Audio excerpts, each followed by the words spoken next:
Telangana public service commission के paper leak मामले पर उस्मानिया यूनिवर्सिटी में एआईएसएफ और दीगर तुलबा तंजीमों ने एहतजाज किया। इस मौके पर तुलबा ने तेलंगाना पब्लिक सर्विस कमीशन में पाए जाने वाले खामियों को दूर करते हुए मुलाजिमतों की भर्ती में शफाफियत के साथ पेपर लीक मामले की तहकीकात सिटिंग जज के जरिए करवाने की मांग की है। तुलबा ने इस मामले में गवर्नर से मुदाखिलत का भी मुतालबा किया है।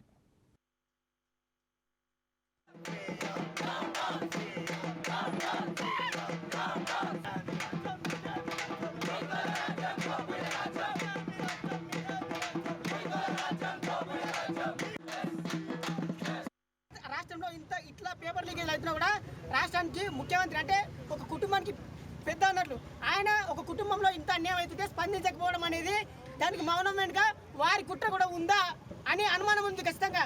సో కాబట్టి నాలాంటి వాళ్ళ జీవితాలు అందరూ నాశనం అయిపోతున్నాయి. కాబట్టి ఆ నాశనంకు నాకు బుర్ర తట్టుకోలేక హీట్ ఎక్కి ఎంత ఇంకా చదవాలంటే నా బుర్ర మీద ఇంటికెళ్ళినా కూడా నేను ఏం చదవాలని నా వల్ల కాదు.